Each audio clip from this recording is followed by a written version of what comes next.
He told everyone I was a financial burden.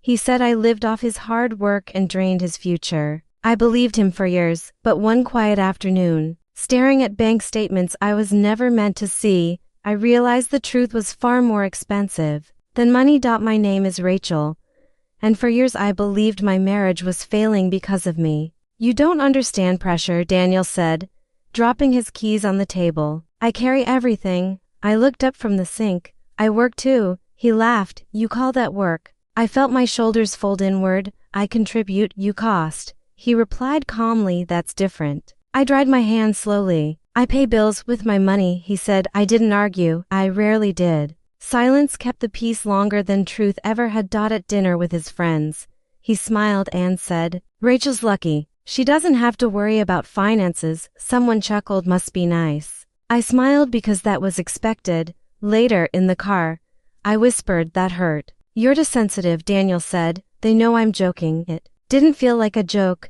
You always make things heavy. He replied, heavy. That word followed me everywhere. When I asked for new shoes, he sighed. Do you know how tight things are?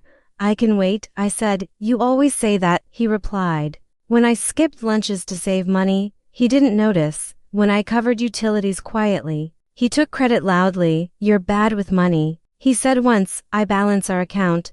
I replied, barely. He said, my mother called one night. Are you happy? I'm fine, I said. She paused. You sound tired. I just need to try harder, I replied. Daniel overheard.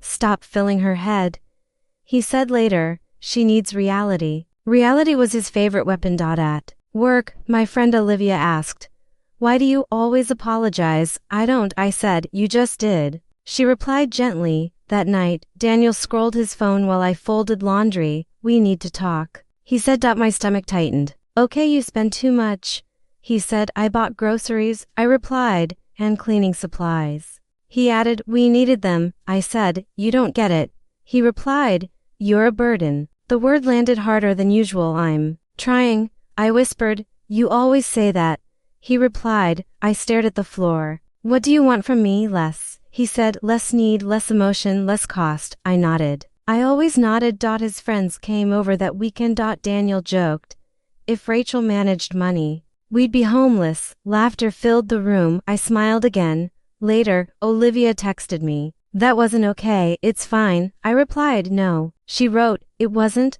I turned my phone off. The next morning, Daniel asked, did you move money? No, I said. Then why is the balance different? I paid the credit card, I replied. With what? My paycheck, I said. He frowned. You shouldn't do that without telling me. I was helping. I said, you're interfering, he replied. Something shifted, small but sharp. Why are we always short? I asked quietly. Daniel stiffened. Because you cost more than you earn. I wanted to believe him. I always had. That night, while he slept, I opened the laptop, just to check. I whispered to myself, I didn't know then that one number would change everything. You married me for comfort, Daniel said during dinner, not looking up from his plate. I froze. What? You heard me, he replied. You wanted security. I set my fork down. I married you because I loved you. He smirked. That's what you say now. His friend Jason laughed awkwardly. Man, brutal. Daniel shrugged. I'm just being honest. I forced a smile. My jaw ached from holding it. Later in the car, I whispered, why would you say that? Because it's true, Daniel replied. You didn't have much before me. That doesn't mean I used you, I said. You don't have to get defensive, he replied. I do when I'm accused, I said. You're sensitive, he said again.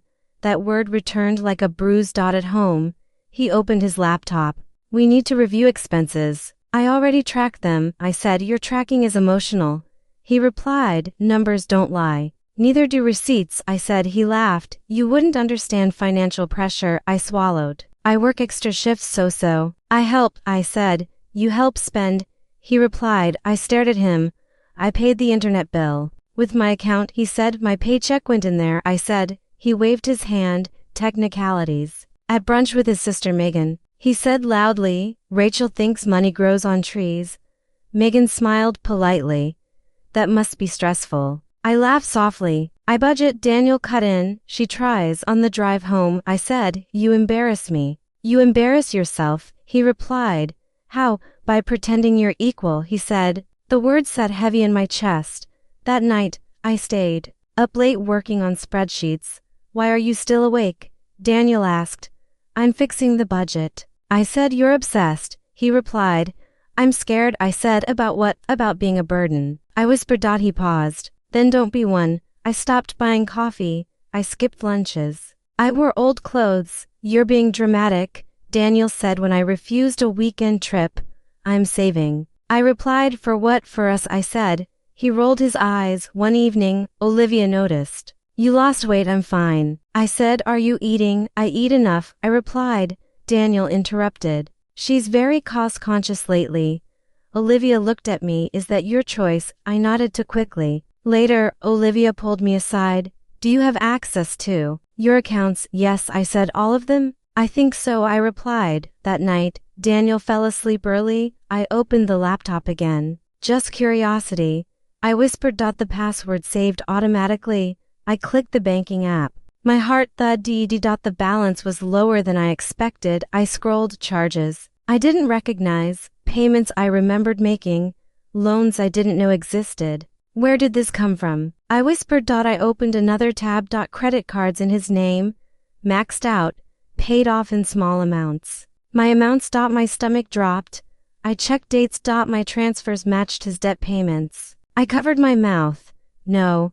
I whispered. The numbers kept loading. Interest, late fees, cash advances. I wasn't a burden, I was the safety net. The screen blurred as tears fell. I wasn't after his money, I was holding him together. I sat at the kitchen table with the laptop open and whispered, this can't be right. The numbers stared back at me. Calm down, I told myself. You're misunderstanding it. I scrolled again. Loan payments, credit cards, cash advances, all in Daniel's name. All of this. I murmured. My phone buzzed. Are you awake? Olivia texted. Yes. I typed. Can I call you? Her voice came through soft. What's wrong? I think I've been paying my husband's debt, I said. She paused. Say that again. I think the money I've been transferring, I said slowly, has been covering his loans, Rachel. She said, are you sure? I'm looking at it, I replied. There's so much of it. Screenshot everything, she said. I feel sick. I whispered. That's clarity, she replied. The next morning, I sat across from a bank advisor named Thomas. You authorized these payments, he said gently. I didn't know what they were for, I replied. These balances were created before some of your transfers, he said. So the debt was already there, I said. Yes, he replied. And I paid it? He nodded. Consistently. I laughed once, sharp and hollow. He called me a burden. Thomas didn't react. You stabilized his accounts. I starved myself, I said. Thomas looked uncomfortable. I'm sorry. I walked out shaking. At home, Daniel was on the couch. We need to talk, I said. He sighed. What now? I saw the statements, I said. He froze. You went through my stuff. I went through our accounts, I replied. That's a violation, he said. You're in debt, I said. He scoffed. Everyone is, you told me I was costing us, I said. Because you were, he replied. No, I said, I was saving you. He stood. You don't understand business. I understand numbers, I said. These are yours. He laughed. You're twisting things. Why are there loans I didn't know about? I asked. Because you panic, he said. Why did my payments match your balances? Coincidence, he replied. I stared at him. Why did you need my money? His jaw tightened. You said, I married you for money. I continued. Why did you need mine?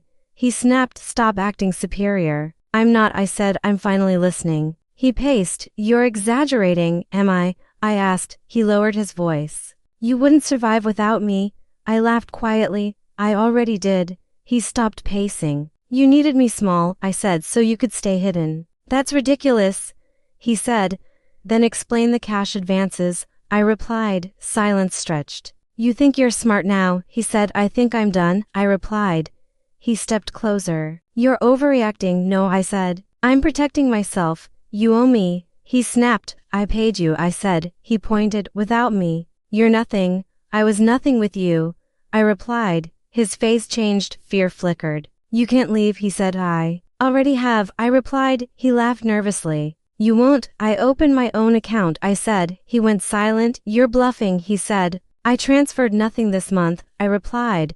He swallowed. I know everything now, I said. You'll regret this, he whispered. I regret staying, I replied. I walked past him. In the bedroom, I packed slowly. You think you're better than me? He shouted. I think I'm enough, I replied. As I closed the bag, my hands stopped shaking. For the first time, I trusted myself. Take a breath, my therapist said. You're safe now. I don't feel safe, I replied. I feel empty. That's grief, she said, not weakness. I nodded. I thought leaving would feel louder. Sometimes freedom is quiet, she replied. I learned to like the quiet. At the bank, the advisor smiled gently. Your account is secure. It's mine, I said. Yes, she replied. Only yours. I stared at the balance. It wasn't large, but it was honest. Daniel texted that night. You think you won? He wrote. I think I left. I replied. You'll come back. He wrote. I won't, I replied. He called. Rachel, he said softly. We can fix this. There's nothing to fix, I replied. You're throwing everything away, he said. I already carried everything, I said. He sighed. You're making me look bad. You did that yourself, I replied. Silence followed. At work, Olivia hugged me. You look lighter, she said. I stopped paying for lies, I replied. She smiled. I'm proud of you. I'm learning to be, I said. Therapy taught me language I never had. You don't owe explanations, my therapist said. I spent years explaining, I replied. You can stop, she said. I did. Daniel's friends stopped calling. His sister texted once. He's struggling, she wrote. I struggled quietly, I replied. She didn't answer. One afternoon, Daniel showed up unannounced. You can't shut me out, he said. I can, I replied. He scoffed. You wouldn't exist without me. I exist now, I said. He looked around my apartment. This is it? It's enough, I replied. You think you're better than me? He asked. I think I'm done proving anything, I said. He laughed bitterly. You'll regret this. I regret staying, I replied calmly. He stepped closer. You owe me, I paid you, I said. His face tightened. You're cold. I'm clear, I replied. He left without another word. Later, my therapist asked, how did that feel? Final, I said. That strength, she replied. I cried that night, not from fear but release. I mourned the woman I was. Weeks passed. Papers were signed. Accounts separated. The truth followed Daniel faster than I ever could. Missed payments, questions, silence from lenders. I didn't watch. I focused on walking forward. You're different, Olivia said one morning. I listened to myself now. I replied. What do you hear? She asked. That I'm enough, I said. The mirror reflected someone steady, not perfect, honest. Daniel called one last time. I don't know how to fix this, he said. That's not my job, I replied. You're really done, he said. Double quotes. Yes, I replied. He exhaled sharply. Good luck. I already have it, I said. I hung up. Walking away didn't make me rich in money. It made me rich in peace. I carried dignity instead of debt. Clarity instead of fear. Self-worth instead of shame. Leaving was my greatest investment.